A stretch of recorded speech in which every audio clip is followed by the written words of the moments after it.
വിശ്വാസ വെളിച്ചത്തിൻ്റെ പുതിയ എപ്പിസോഡിലേക്ക് ഗുഡ്നസ് ടി വിയുടെ എല്ലാ മാന്യപ്രേക്ഷകരെയും ഹൃദ്യമായി സ്വാഗതം ചെയ്യുന്നു. കത്തോലിക്ക വിശ്വാസ സത്യങ്ങളെ സാർവത്രിക മതബോധന ഗ്രന്ഥത്തിൻ്റെ അടിസ്ഥാനത്തിൽ പ്രേക്ഷകർക്കായി ലളിതമായി വ്യാഖ്യാനിച്ചു കൊടുക്കുന്ന ഒരു പ്രോഗ്രാമാണിത്. ഡോക്ടർ വിൻസെൻ്റ് കുണ്ടുകുളച്ചൻ, പ്രമുഖ വാഗ്മിയും ഗ്രന്ഥകാരനുമായ ആലുവ സെൻറ്റ് ജോസഫ് പൊന്തിഫിക്കൽ സെമിനാരിയിലെ ദൈവശാസ്ത്ര അധ്യാപകനും കൂടിയായ ഡോക്ടർ വിൻസെൻ്റ് കുണ്ടുകുളച്ചനാണ് നമുക്ക് വേണ്ടി ഇത് വിശദീകരിക്കുന്നത്. അച്ഛനെ പ്രോഗ്രാമിലേക്ക് ഹൃദ്യമായി സ്വാഗതം ചെയ്യുന്നു. Thank you. 10 കൽപ്പനകളിലെ കൊല്ലരുത് എന്നുള്ള കൽപ്പനയിലെ വിശദീകരണത്തിൽ നമ്മൾ കഴിഞ്ഞ എപ്പിസോഡിലെ ഉതപ്പിനെ കുറിച്ചാണ് പറഞ്ഞത്. ഈ മതബോധന ഗ്രന്ഥത്തിൻ്റെ 2288 മറ്റുള്ളവരുടെ ആരോഗ്യം സംരക്ഷിക്കാനുള്ള നമ്മുടെ കടമ പോലും ഈ കൊല്ലരുത് എന്നുള്ള നിർവചനത്തിൻ്റെ ഒരു എക്സ്റ്റൻഷനായിട്ട് സഭ പഠിപ്പിക്കുന്നുണ്ട്. മറ്റുള്ളവരുടെ ആരോഗ്യം സംരക്ഷിക്കുക എന്ന് പറഞ്ഞാൽ പൊതുവായിട്ടുള്ളൊരു സോഷ്യൽ ഡയമെൻഷനാണ് അതിന് വരുന്നത്, അല്ലേ? നമുക്കിപ്പോൾ ഈ കേരളത്തിലെ എല്ലാവരുടെ ആരോഗ്യം സംരക്ഷിക്കാനായിട്ട് സഭയ്ക്ക് പറ്റില്ല. അപ്പോൾ സർക്കാരുകളാണ് അതിന് കൂടുതൽ ഉത്തരവാദിത്തം ഏറ്റെടുക്കേണ്ടത്. എങ്കിൽ പോലും അത് സഭ ഓരോ ക്രൈസ്തവൻ്റെയും ഉത്തരവാദിത്തത്തിൽപ്പെടുന്നതാണ് എന്ന് പറയുന്നു. നമ്മുടെ ആദര ശുശ്രൂഷയൊക്കെ അതിൻ്റെ ഒരു ഭാഗമാണ്. അതിനെക്കുറിച്ച് പ്രേക്ഷകർക്കൊന്ന് വിശദീകരിക്കാം. സാധാരണ നമ്മുടെ ജീവിതത്തിലെ ഒരു കൊല്ലരുത് എന്ന് പറയുന്നതും വേറൊരു മനുഷ്യൻ്റെ അപരൻ്റെ ആരോഗ്യം സംരക്ഷിക്കുവാനുള്ള ഉത്തരവാദിത്വം നമുക്കുണ്ട്, അത് ചെയ്യാതിരിക്കുമ്പോൾ കൊല്ലുന്നതിന് തുല്യമാണ് എന്ന് പറയുന്നത് തമ്മിൽ എന്ത് ബന്ധമാണെന്ന് നമ്മൾ ചിന്തിക്കും. പക്ഷേ യഥാർത്ഥത്തിൽ നമ്മൾ ഒരാൾക്ക് ജീവിക്കാൻ അവകാശമുണ്ടെങ്കിൽ ആ ആൾക്ക് ആ മനുഷ്യത്വത്തിൻ്റെ മഹാത്മ്യത്തോടുകൂടെ മഹത്വത്തോടുകൂടെ തന്നെ ജീവിക്കാൻ അവകാശമുണ്ട്. ആ ജീവനെ പരിപോഷിപ്പിക്കാനുള്ള അവകാശമുണ്ട്. ഇപ്പോൾ മനുഷ്യൻ്റെ ഏറ്റവും ഫണ്ടമെൻ്റലായിട്ടുള്ള അടിസ്ഥാനപരമായിട്ടുള്ള അവകാശമാണ് എൻ്റെ ജീവൻ നിലനിർത്താൻ. അതിന് വേണ്ട ഭക്ഷണം, അതിനു വേണ്ട എല്ലാ കാര്യങ്ങളും. ഇനി അതെല്ലാ കാര്യങ്ങളും എങ്ങനെയെങ്കിലും ജീവൻ ഇങ്ങനെ ശ്വാസം കഷ്ടിച്ച് പോകാണ്ട് നിലനിർത്തിയിട്ട് കാര്യമില്ലല്ലോ. അത് ഒരു മനുഷ്യ വ്യക്തി എങ്ങനെ ജീവിക്കണം, അവൻ്റെ പ്രാഥമിക ആവശ്യങ്ങൾ അതെല്ലാം അവൻ്റെ ജീവിക്കാൻ ആവശ്യമായ രീതിയിൽ, ഏറ്റവും സുഭിക്ഷമായ രീതിയിലല്ലെങ്കിലും ലഭിക്കാനുള്ള ഒരു അവകാശം ഈ ലോകത്തിലേക്ക് കടന്നു വരുന്ന എല്ലാ വ്യക്തിക്കുമുണ്ട്. ആ അവകാശത്തെ നേടിക്കൊടുക്കേണ്ടത് ആ വ്യക്തിയുമായിട്ട് ബന്ധപ്പെട്ട് നിൽക്കുന്ന വീടിൻ്റെയും നാടിൻ്റെയും അതുപോലെയുള്ള സമൂഹങ്ങളുടെയും മതസമൂഹങ്ങളുടെയും രാഷ്ട്ര സമൂഹങ്ങളുടെയും ഒക്കെ ഉത്തരവാദിത്വമാണ്. കൂടുതലായി ക്രൈസ്തവർക്ക് കൂടുതൽ ഉത്തരവാദിത്വമുണ്ട്. കാരണം എന്താണെന്ന് വെച്ച് കഴിഞ്ഞാൽ, ഞാൻ പലപ്പോഴും ചിന്തിക്കുന്ന, വീണ്ടും വീണ്ടും ധ്യാനിക്കുന്ന ഒരു ഭാഗമാണ് മത്തായിയുടെ സുവിശേഷം 25-ാം അധ്യായം 31-ാം വാക്യം. എന്താണെന്ന് വെച്ചാൽ അന്ത്യവിധിയെക്കുറിച്ചുള്ള ഭാഗമാണ്. ഈ അന്ത്യവിധിയെക്കുറിച്ച് നമ്മൾ പ്രായമായതുകൊണ്ട് ഓർക്കണമായിരിക്കും. പക്ഷേ ഓർക്കുമ്പോൾ ഞാനതിൽ കാണുന്നത് 6 കാര്യങ്ങളെ കർത്താവ് ചോദിക്കുന്നതായിട്ട് അവിടെ രേഖപ്പെടുത്തിയിട്ടുള്ളൂ. വേറെ നേരത്തെ ഒന്നും ആ കർത്താവിൻ്റെ മനസ്സിൽ, അല്ല, ആ അന്ത്യവിധിയാളനായ കർത്താവിൻ്റെ അതരത്തിൽ വെച്ചു കൊടുക്കുന്നതായിട്ട് നമ്മൾ കാണുന്നില്ല. ഒന്നതാണ്, എനിക്ക് വിശന്നു, നിങ്ങൾ എനിക്ക് ഭക്ഷണം തന്നു. എനിക്ക് ദാഹിച്ചു, നിങ്ങൾ എന്നെ കുടിപ്പിച്ചു. ഞാൻ നഗ്നനായിരുന്നു, എന്നെ ഉടുപ്പിച്ചു. ഞാൻ കാരാഗ്രഹവാസിയായിരുന്നു, നിങ്ങൾ എന്നെ വന്ന് സന്ദർശിച്ചു. ഞാൻ പരദേശിയായിരുന്നു, നിങ്ങൾ എനിക്ക് അഭയം നൽകി. പിന്നെ ഞാൻ രോഗിയായിരുന്നു, എന്നെ നിങ്ങൾ സുഖപ്പെടുത്തി. ഇങ്ങനെ വളരെ 6 കാര്യങ്ങളേ ഉള്ളൂ. വാസ്തവത്തിൽ ഈ 6 കാര്യങ്ങൾ മനുഷ്യന്റെ പ്രാഥമിക ആവശ്യങ്ങളുമായിട്ട് ചേർന്ന് പോകുന്നതാണ്, ബേസിക് നീഡ്സ് ആണ്. അതുകൊണ്ടാണ് നിന്റെ നാമത്തിൽ ഞങ്ങൾ പിശാചുക്കളെ ബഹിഷ്കരിച്ചെന്നുള്ളത്. പിന്നെ പറയാം മക്കളെ, ഇപ്പൊ പിശാചുക്കളെ ബഹിഷ്കരിച്ചോ എന്നുള്ളതൊന്നല്ല, അറിയില്ല എന്ന് പറയാം. പ്രാഥമികമായ മനുഷ്യന്റെ ആവശ്യം എന്താണ്? ആഹാരം, വസ്ത്രം, പാർപ്പിടം, ആരോഗ്യം, വിദ്യാഭ്യാസം, തൊഴിൽ. ഈ ലോകത്തേക്ക് വന്ന് വീഴുന്ന ഒരു മനുഷ്യന് അവന് ഏറ്റവും ആവശ്യമുള്ളത് ആദ്യം ഭക്ഷണമാണ്. പിന്നെ അവന് ഒരു നാണം മറച്ച് ഒരു മനുഷ്യജീവിയായിട്ട് ജീവിക്കാനുള്ള വസ്ത്രം വേണം. അവനെ കിടന്നുറങ്ങാൻ ഒരു കൂര വേണം. പിന്നെ അവൻ്റെ ആരോഗ്യം സംരക്ഷിക്കപ്പെടണം. വിദ്യാഭ്യാസം, അവൻ്റെ മനുഷ്യ സംസ്കൃതിയിൽ വളരാൻ സഹായിക്കുന്ന വിദ്യാഭ്യാസ സാഹചര്യങ്ങൾ അവനെ ലഭിക്കണം. പിന്നെ അവനെ അധ്വാനിച്ച് അഭിമാനത്തോടുകൂടെ ജോലി ചെയ്ത് അവൻ്റെ ജീവിതത്തെ, അവൻ്റെ കുടുംബത്തെ, അവൻ്റെ മക്കളെ പോറ്റാനും മാത്രമല്ല ചുറ്റുപാടുള്ളവരെ നയിക്കാനും ഒക്കെ അവനെ സാധിക്കണം. അപ്പോൾ മനുഷ്യൻ്റെ പ്രാഥമിക ആവശ്യങ്ങൾ നിറവേറ്റുക എന്നുള്ളതാണ് ഒരു മനുഷ്യൻ്റെ രക്ഷാകരമായ ദൗത്യമെന്ന് ഈ വാസ്തവത്തിൽ അന്ത്യവിധിയുടെ നേരത്ത് വരുന്ന 6 കാര്യങ്ങൾ നമ്മളെ ഓർമ്മിപ്പിക്കുകയാണ്. അതുകൊണ്ടാണ് ഒരു ക്രിസ്ത്യാനിയെ സംബന്ധിച്ചിടത്തോളം ഒരു ക്രിസ്ത്യാനി സ്വന്തം രക്ഷയിലും അപരൻ്റെ രക്ഷയിലും തൽപരനാണെങ്കിൽ, ക്രിസ്തു നമുക്ക് വേണ്ടി മരിച്ചു, അവൻ മരിച്ചത് ഈ മനുഷ്യത്വത്തെ അതിൻ്റെ മഹാത്മ്യത്തോടു കൂടെ ജീവിക്കാൻ മറ്റുള്ളവരെ സഹായിക്കാനാണെങ്കിൽ എല്ലാ ക്രിസ്ത്യാനികളും ഈ പ്രാഥമികമായ 6 കാര്യങ്ങൾ ചെയ്തു കൊടുക്കാൻ അവന് ഉത്തരവാദിത്വമുണ്ട്. അവൻ്റെ ജീവിതത്തിൽ വേറൊരാൾക്ക് ലഭിക്കുന്ന ഉത്തരവാദിത്തമുണ്ട്. അതിന് മതമോ ജാതിയോ ഒന്നും നമ്മൾ നോക്കേണ്ടതില്ല. എല്ലാവരുടെയും അവകാശങ്ങൾക്ക് വേണ്ടി നമ്മളത് ചെയ്തു കൊടുക്കേണ്ടതാണ് എന്നാണ് സാർവത്രിക മതബോധനം പറയുന്നത്. അതുപോലെ തന്നെ ഇതിൽ വരുന്നതാണ് മദ്യപാനം, ലഹരി വസ്തുക്കൾ, even rash driving of vehicles. അത് മാർപ്പാപ്പ ഒരിക്കൽ പറയേണ്ടത് കുമ്പസാരത്തിൽ ഏറ്റു പറയേണ്ട പാപമാണെന്ന് പറയണേ ഈ റാഷ് ഡ്രൈവിങ്. മറ്റുള്ളവന് സൈഡ് കൊടുക്കാതെ ഓടിക്കുന്നതൊക്കെ കുമ്പസാരത്തിൽ പറയണമെന്നാണ് മാർപ്പാപ്പ എന്നാൾ പറഞ്ഞത്. അങ്ങനെ പറയുകയാണെങ്കിൽ നമ്മുടെ ഈ നാട്ടിൽ കുമ്പസാരം ഭയങ്കരമായിരിക്കും. ഞാൻ 24 hours കുമ്പസാരം അല്ല, അത് മാർപ്പാപ്പ പറഞ്ഞത് വളരെ ശരിയാണ്. ഇന്ന് ഇപ്പോൾ കേരളത്തിൽ ഏറ്റവും കൂടുതൽ ചർച്ച ചെയ്യപ്പെടുന്ന ഒരു കാര്യമാണല്ലോ വാഹനാപകടം. നമ്മളൊക്കെ ഡ്രൈവ് ചെയ്യുന്നവരാണ്. ഈ കഴിഞ്ഞ ദിവസങ്ങളിൽ ഞാൻ ബസ്സിലൊക്കെ യാത്ര ചെയ്തപ്പോഴാണ് ഞാൻ കാർ ഓടിക്കുമ്പോൾ ഞാൻ പലപ്പോഴും മറ്റുള്ളവരെ കുറ്റപ്പെടുത്തി ചിന്തിക്കുന്ന കാര്യം, അത് എത്രയോ അന്യായമായിട്ടാണ് ഞാൻ മറ്റുള്ളവരെ കുറ്റപ്പെടുത്തുന്നതെന്ന് ഞാനൊരു ബസ്സിലിരുന്നിട്ട് ഞാൻ യാത്ര ചെയ്യുമ്പോൾ എനിക്ക് മനസ്സിലായി. കാരണം ഒരുപാട് പേര് യാത്ര ചെയ്യുന്നുണ്ട്, എല്ലാവർക്കും തിരക്കാണ്, എല്ലാവർക്കും പോവാണ്.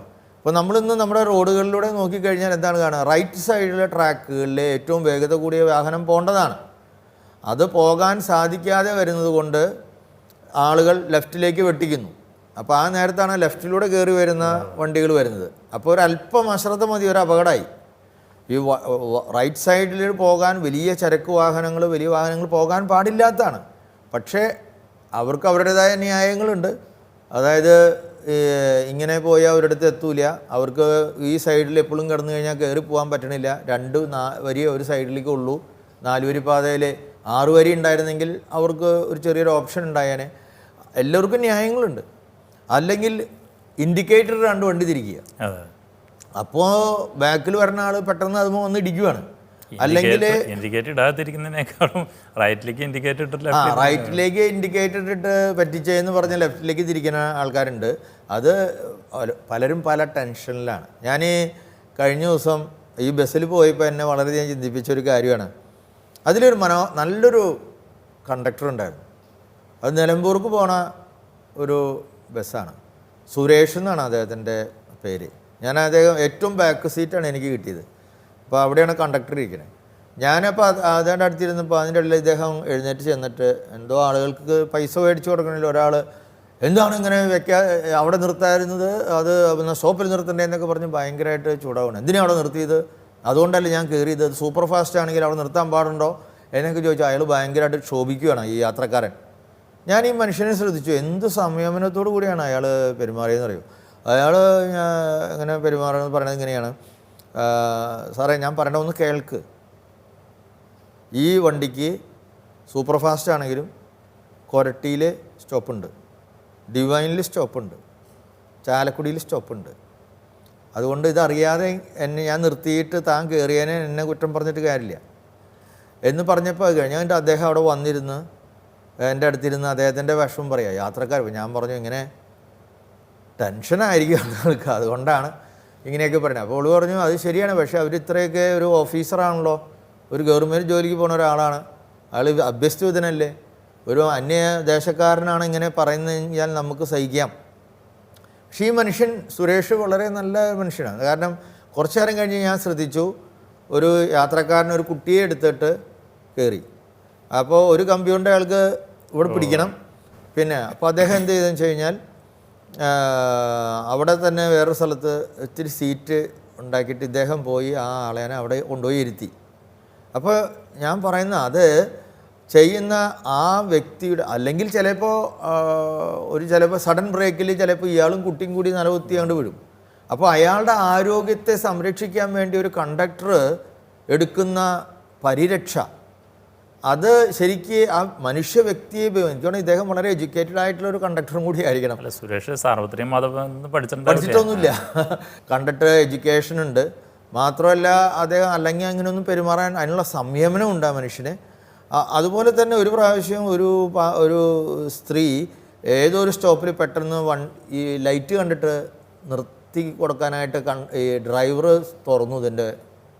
ഇദ്ദേഹം പോയി ഡ്രൈവറെ ചീത്ത പറഞ്ഞു, അങ്ങനെ തുറക്കരുത്, ആ സ്ത്രീ അവിടെ ഇറങ്ങിക്കഴിഞ്ഞാൽ എന്ത് സംഭവിക്കും നമുക്ക് എന്ത് പിടുത്തമുണ്ട്, അത് ആകെ ഇങ്ങനെ വിറയ്ക്കണ ഒരു സ്ത്രീയാണ്, അത് അവിടെ ഇറങ്ങി സ്റ്റോപ്പിൽ ഇറക്കാണ്ട് അത് ഇറങ്ങി വല്ലോ തെക്കും വടക്കും നടന്ന് അടുത്ത വണ്ടി ഒന്ന് ഇടിച്ചു കഴിഞ്ഞാൽ അതിൻ്റെ ഉത്തരവാദിത്തം. അപ്പോൾ എത്രയോ ശ്രദ്ധയോടു കൂടിയാണ് ഞാൻ അങ്ങനെയുള്ള കണ്ടക്ടേഴ്സിനെ കാണുമ്പോഴേ അവർ പബ്ലിക് ലൈഫിൽ ഇത്രയും മനോഹരമായിട്ട് അവർ ഈ കാര്യം ഈ ഡ്രൈവിങ്. അപ്പോൾ അങ്ങനെയൊക്കെ നോക്കുകയാണെങ്കിൽ നമ്മൾ ഡ്രൈവിങ്ങിൻ്റെ നേരത്തെ ചെയ്തു കൂട്ടുന്ന തെറ്റുകൾ വളരെ പ്രധാനപ്പെട്ടതാണ് മാർപ്പാപ്പ പറഞ്ഞത്. കാരണം മനുഷ്യ വ്യക്തിയെ ഇന്ന് നമ്മുടെ കേരളത്തിൽ ഇത്രമാത്രം അപകടങ്ങൾ ഉണ്ടാകുന്നുണ്ടെങ്കിൽ നമ്മളെല്ലാം അതിന് കുറ്റക്കാരാണ്.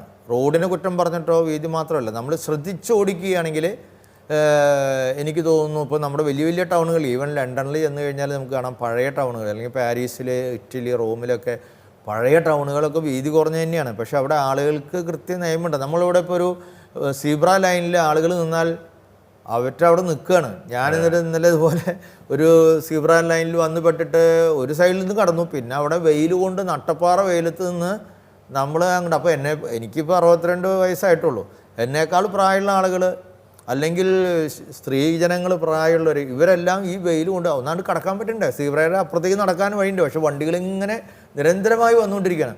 എനിക്ക് തോന്നുന്നത് ഈ അമിതവേഗം മാത്രമല്ല, നമ്മുടെ ട്രാഫിക് നിയമം തന്നെ നമ്മൾ ഒട്ടും പാലിക്കാത്തതിൻ്റെ കാരണം നമുക്ക് ഈ അന്യ മനുഷ്യനോടോ ജീവനോടോ നമ്മളോട് തന്നെയോ യാതൊരു ബഹുമാനവും ഇല്ല. അതുകൊണ്ട് മാർപ്പാപ്പ പറഞ്ഞു. അതുപോലെ ഞാൻ മദ്യപാനവും, സാറ് മദ്യപാനത്തിൻ്റെ കാര്യം പറഞ്ഞു. മദ്യപാനവും മയക്കുമരുന്നും ഒക്കെ ഉപയോഗിച്ചിട്ട് വണ്ടി ഓടിക്കുന്നവർ ഇഷ്ടം പോലെയുണ്ട്. മയക്കുമരുന്ന് അങ്ങനൊരു വക്കീലാകുമ്പോൾ ഒരുപാട് കേസുകൾ ഒരു പക്ഷേ അങ്ങനെ ഉണ്ടാവും. ഈ നമ്മൾ കാണുന്നു മയക്കുമരുന്ന് അടിച്ചിട്ട് ഇത് അപ്പനാണ് അമ്മയാണെന്ന് അറിയാതെ അടിക്കുന്ന മക്കളൊക്കെ ഉണ്ട്. ഭയങ്കരമായിട്ട് വെട്ടിച്ചുരുക്കി, പിന്നെ കുറച്ചിരി ഈ ഓജോ ബോർഡും പരിപാടികൾ ഇങ്ങനെയുള്ള കുറേ കളികളൊക്കെ കളിച്ച് അങ്ങനെയൊക്കെ എല്ലാം ഉണ്ടല്ലോ. ഒന്ന് പിള്ളേർക്ക് അങ്ങനെ പല തരത്തിലാണ്. അപ്പോൾ ഈ ലഹരി മരുന്നിൻ്റെ ഉപയോഗത്തേക്കാൾ കൂടുതൽ നമ്മൾ ഇത് കൊടുക്കുന്ന ആളുകളെ ചെയ്യുന്ന തെറ്റോ. നമ്മുടെ പള്ളിക്കൂടങ്ങളുടെ അടുത്ത് ഇപ്പോൾ എന്നോട് ഞാൻ പേര് പറയാൻ പറ്റില്ല, ഒരു കോളേജിൻ്റെ അടുത്ത് അവിടുത്തെ പ്രിൻസിപ്പളായിരുന്നൊരു അച്ഛൻ ഞാൻ അറിയുന്നത്, ആ അച്ഛൻ പറയുകയാണ്, നമ്മുടെ ക്യാമ്പസിൻ്റെ ഉള്ളിൽ മയക്കുമരുന്നൊന്നുമില്ല, പക്ഷേ ഇവിടുന്ന് വാതിൽ കടന്ന് പുറത്ത് കടന്നാൽ ഇന്ന സൈഡിലേക്ക് പോയാൽ അവിടെ ഈ മരുന്ന് അവിടുത്തെ കടകളിലൂടെ കൊടുക്കുന്നുണ്ട്. നമുക്ക് യാതൊരു കൺട്രോളില്ല അച്ഛാ. നമുക്ക് ക്യാമ്പസിൻ്റെ ഉള്ളിൽ എന്തെങ്കിലും ചെയ്യാമെന്നല്ലാതെ.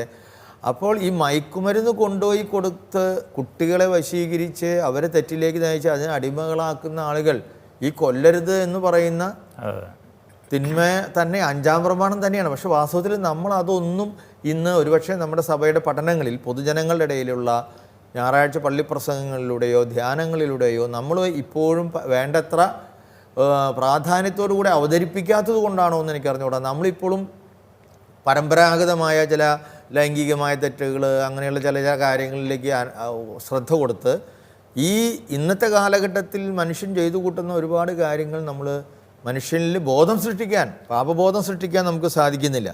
കുടിയന്മാരുടെ മദ്യപാനികളുടെ കാര്യം നമ്മൾക്ക് അറിയാലോ. അത് വളരെ ദൂരവ്യാപകമായ പ്രത്യാഘാതങ്ങൾ വരും തലമുറകളിലേക്ക് ഉണ്ടാക്കുന്ന ഒരു കാര്യമാണ് മദ്യപാനം. മെഡിക്കൽ ഡോക്ടേഴ്സൊക്കെയാണ് അത് നമ്മളെക്കാൾ കൂടുതൽ മനോഹരമായിട്ട് പറയും. വളരെ ഒരു കണ്ടിന്യൂസ് ആയിട്ട് എനിക്ക് അതിൽ ഈ പ്രേമലു കണ്ടപ്പോൾ ഇച്ചിരി അരിശം തോന്നി. കാരണം അതിൽ കണ്ടമാനം വെള്ളമടിക്കുന്ന ഭാഗങ്ങളുണ്ട്. ഇതെല്ലാം ഉതപ്പ് തന്നെയാണ് വാസ്തവത്തിൽ. കാരണം ചെറുപ്പക്കാർ പിള്ളേർ ഇങ്ങനെ കണ്ടമാനം വെള്ളമടിക്കുന്ന സീനുകൾ അതിൽ വന്നു കഴിഞ്ഞാൽ കുട്ടികൾക്ക് അതൊക്കെയാണ്. അത് ഈ പഴയ സെൻസർ ബോർഡിൻ്റെ ആ ഒരു ആറ്റിറ്റ്യൂഡ് മാറി, അതുകൊണ്ടാണ് പറയുന്നത്. ഇപ്പോൾ സെൻസർ ബോർഡ് അതിൽ അല്ല അടിയിൽ ആർക്കും കാണാത്ത പോലെ എഴുതി വെക്കുന്നുണ്ട് ലഹരി ഇതിന് വിരോധമാണെന്ന്. ആരും കാണരുത് തന്നെയാണ് അതുകൊണ്ട്. പക്ഷേ ഈ ഇങ്ങനെയുള്ള കാര്യങ്ങൾ ഇപ്പോൾ ലഹരിക്ക് അടിമയായ ഒരാൾക്ക് ഉണ്ടാകുന്ന മക്കളിൽ നമ്മൾ പൊതുവേ കാണുന്ന കാര്യം, കൗൺസിലിങ്ങിലൊക്കെ നമുക്ക് കണ്ടെത്തുന്ന കാര്യമാണ്, ഒരു ടീനേജ് ഏജിലേക്ക് വരുമ്പോൾ, ചിലപ്പോൾ അതിന് മുമ്പും പിന്നെ അത് കഴിഞ്ഞിട്ടും അഡോളസൻ്റ് പീരീഡിൽ പിന്നെ യൂത്ത് ആവുന്ന കാലഘട്ടത്തിൽ ഈ അവസരങ്ങളിലൊക്കെ എന്തുണ്ടാവും? ഇവരുടെ ഉള്ളിലെ ഒരു പ്രത്യേകമായ മനഃശാസ്ത്രപരമായ പ്രശ്നങ്ങളാണ് ഉണ്ടാകുന്നത്. വളരെ മൂടിയാവുക, ചിലർ വളരെ അരഗൻ്റാകുക. പിന്നെ അങ്ങനെയുള്ള സോഷ്യലൈസേഷൻ പ്രോസസ്സിൽ ഈ ഒരു അങ്ങനെയുള്ളൊരു അപ്പച്ചൻ്റെ കീഴിൽ വളരുന്ന, അപ്പച്ചനെ മാത്രം ഞാൻ പറയുന്നില്ല, അമ്മമാരും നല്ല നല്ല ഭൂഷണ ടീമുകളുണ്ട്. അപ്പോൾ ഇവരുടെയൊക്കെ ബോധം തെറ്റി നേരത്തെ കുട്ടികളോടുള്ള പെരുമാറ്റം ആ കുട്ടികളെ എന്തുമാത്രം ബാധിക്കും ചെറുപ്പത്തിലെ എന്നുള്ളതിനെ ധാരാളം കാര്യങ്ങൾ നമ്മളിന്ന് കണ്ടുകൊണ്ടിരിക്കുകയാണ്. കാരണം അങ്ങനെ വളരുന്ന കുട്ടിയിൽ ഒന്നുപോലെ ഭയമായിരിക്കാം, അല്ലെങ്കിൽ ഭയങ്കര കോപമായിരിക്കാം രൂപപ്പെടുന്നത്. അത് ആ കുട്ടിയുടെ തന്നെ ഒരു പുരുഷ ചിത്രത്തെയും സ്ത്രീ ചിത്രത്തെയും അപ്പാടെ വികൃതമാക്കുന്നതാണ്. അവരുടെ ദാമ്പത്യ ജീവിതത്തെ പോലെ അത് ബാധിക്കുന്നു. അപ്പോൾ ഇങ്ങനെയുള്ള ഒരുപാട് പ്രശ്നങ്ങൾ, ഈ മദ്യപാനം, അതുപോലെ ലഹരി പദാർത്ഥങ്ങളുടെ ഉപയോഗം, അതുപോലെ ഡ്രൈവിങ്ങിൻ്റെ കാര്യമൊക്കെ ഈ സാർവത്രിക മതബോധനം ഉൾപ്പെടുത്തിയത് വളരെ നന്നായിട്ട് എനിക്ക് തോന്നി. ഇതെല്ലാം വാസ്തവത്തിൽ കൊല്ലരുത് എന്ന പ്രമാണത്തിൻ്റെ ഉള്ളിൽ വരുന്ന തെറ്റുകൾ തന്നെയാണ്. ഇതിനോടൊപ്പം ഒരു കാര്യം കൂടിയും ഈ ഗ്രന്ഥം പറയുന്നുണ്ട്. വൈദ്യശാസ്ത്ര ഗവേഷണത്തിൻ്റെ ഭാഗമായിട്ട് മനുഷ്യ ശരീരത്തിൽ നടത്തുന്ന പരീക്ഷണങ്ങൾ അതിനെക്കുറിച്ചും പറയുന്നുണ്ട്. വൈദ്യശാസ്ത്ര ഗവേഷണ രംഗത്ത് ഇന്ന് ഒരുപാട് പുതിയ പുതിയ പരീക്ഷണങ്ങൾ നടത്തുന്ന കാര്യങ്ങളുണ്ട്. അതിൽ പരീക്ഷണങ്ങൾ നടത്തുന്നത് അപ്പാടെ തെറ്റാണെന്ന് നമുക്ക് സഭ പറയുന്നില്ല. കാരണം ഇപ്പോൾ പുതിയ പുതിയ മരുന്നുകൾ കണ്ടുപിടിക്കണമെങ്കിൽ രോഗിയുടെ ഓരോ അവസരത്തിൽ അവർ ഓരോ മരുന്നുകൾ കൊടുത്ത് ടെസ്റ്റ് ചെയ്യേണ്ടതായിട്ട് വരും. പക്ഷേ അതിനെക്കുറിച്ച് കൃത്യമായിട്ടുള്ള ചില പഠനങ്ങൾ സഭ പറയുന്നുണ്ട്. ഇത് എപ്പോൾ അത്യാവശ്യമായിരിക്കുന്നു, ഇങ്ങനൊരു പരീക്ഷണം നടത്തേണ്ടത് ആവശ്യമായിരിക്കുന്ന സന്ദർഭങ്ങളിൽ മാത്രമാണ് അങ്ങനെയുള്ള പരീക്ഷണങ്ങൾക്ക് നമ്മുടെ രോഗികളെ വിധേയമാക്കാൻ പാടുള്ളൂ എന്ന് പറയുന്നുണ്ട്. Ultimate aim രോഗസൗഖ്യമായിരിക്കണം. രോഗസൗഖ്യം ഈ രോഗിക്ക് സുഖം കിട്ടാൻ വേണ്ടി അതിൻ്റെ ഭാഗമായിട്ട് ചെയ്യുന്ന പരീക്ഷണങ്ങളായിരിക്കണം. അല്ലാതെ നമ്മൾ ഒരു സാങ്കേതിക വിദ്യ വികസിപ്പിക്കാൻ വേണ്ടി ഈ രോഗിയുടെ ജീവൻ പരീക്ഷണ വസ്തുവാക്കുകയും ആ വ്യക്തിയെ അപകടത്തിലേക്ക് തള്ളിവിട്ടുകൊണ്ടുമാണ് ഇത് ചെയ്യുന്നതെങ്കിൽ അത് ഈ കൊല്ലുക എന്ന് പറയുന്ന ഒരു തെറ്റിൻ്റെ ഇതിൽ തന്നെ വരുന്ന കാര്യമാണ്. അപ്പോൾ അതിനെക്കുറിച്ച് സഭ പറയുന്നത്, ഇങ്ങനൊരു പരീക്ഷണം നടത്തുന്നത് വഴി നമ്മൾ അതിനെടുക്കുന്ന എഫർട്ടും അതിന് ലഭിക്കുന്ന റിസൾട്ടും അതിൻ്റെ ഫലവും ഇത് തമ്മിലൊരു ആനുപാതികമായ ബന്ധമുണ്ടായിരിക്കണം. നമ്മൾ വലിയ ഒരു നഷ്ടം സഹിച്ചിട്ട് ഒരു ജീവന് വലിയ മാരകമായ ഭവിഷ്യത്തുകൾ ഉണ്ടാകുന്ന ഒരു പരീക്ഷണം നടത്തിയിട്ട് അതുകൊണ്ടുണ്ടാകുന്ന മെച്ചം അത്രയും മെച്ചമുള്ളതല്ലെങ്കിൽ അങ്ങനെയുള്ള പരീക്ഷണങ്ങൾ ചെയ്യാൻ പാടില്ല എന്നാണ് പറയുന്നത്. പ്രത്യേകിച്ച് ആ രോഗിയുടെ ജീവൻ അപകടത്തിലാക്കുന്ന രീതിയിലുള്ള യാതൊരു എക്സ്പെരിമെൻറ്റും ചെയ്യാൻ സഭ അനുവദിക്കുന്നില്ല. അതോടൊപ്പം സഭ പറയുന്നുമുണ്ട്, ഈ രോഗിയുടെ സമ്മതം വേണം. നമ്മുടെ ശരീരത്തിൽ ഇപ്പോൾ നമുക്കറിയാം, പണ്ട് പലതരത്തിലുള്ള മെഡിസിൻ ഒക്കെ ഡെവലപ്പ് ചെയ്തത് ഇതുപോലെ പലരും സ്വയം പേപ്പട്ടി വിഷബാധ അത് നടക്കുന്നുണ്ടോ ശരിയാവുന്നുണ്ടോ എന്ന് അറിയാനായിട്ട് ആ ജയിലിൽ പരിശോധിച്ചു. അവസാനം മനുഷ്യനിൽ തന്നെ ഇത് നോക്കണമല്ലോ. അപ്പോൾ അങ്ങനെ. പക്ഷേ നമ്മളിപ്പോൾ ഈ അടുത്ത് അറിഞ്ഞത് കോവിഡിൻ്റെ ഒക്കെ സമയത്ത് ചില സ്ഥലങ്ങളിലൊക്കെ ഇങ്ങനെയുള്ള ചില പരീക്ഷണങ്ങളൊക്കെ നടന്നു പോയിട്ടുണ്ട്. അത് പിന്നീടാണ് ലോകം അറിഞ്ഞത്. ഇപ്പോൾ ഇതിൽ തന്നെ ഈ കോൺസെൻട്രേഷൻ ക്യാമ്പിൽ 2ാം ലോകമഹായുദ്ധത്തിൽ കാലഘട്ടത്ത് ജർമ്മനിയിൽ നടത്തിയ കോൺസെൻട്രേഷൻ ക്യാമ്പിൽ നടത്തിയ ചില അത്തരത്തിലുള്ള തീർച്ചും പൈശാചികമായ ചില പരീക്ഷണങ്ങളെക്കുറിച്ചുള്ള ഒരു ചെറിയ വാചകം കൂടി പറഞ്ഞുകൊണ്ട് ഞാൻ ഈ എപ്പിസോഡ് അവസാനിപ്പിക്കാമെന്ന് വിചാരിക്കുകയാണ്. അതിലിങ്ങനെ ഒരു എഴുത്തുകാരൻ ഇങ്ങനെ എഴുതണം, വാൻഡ പോൾത്തവസ്ക എന്ന് പറയുന്ന ഒരാളുടെ എഴുത്താണ്. പക്ഷേ അതിൽ ഈ കോൺസെൻട്രേഷൻ ക്യാമ്പിൽ ഇങ്ങനെ ആളുകളെ കൊണ്ടുവന്നിട്ട് ഇങ്ങനെ എഴുതിയിരിക്കുക. ഭീകരമാണത് വായിച്ചാൽ. അവർ ഞങ്ങളെ ഒരാൾക്ക് പുറകെ മറ്റൊരാൾ എന്ന കണക്കിനെ പുറത്തേക്ക് വണ്ടിക്ക് കൊണ്ടുപോയി. ഞങ്ങൾ ശക്തിഹീനരും നിസ്സഹായരുമായിരുന്നു.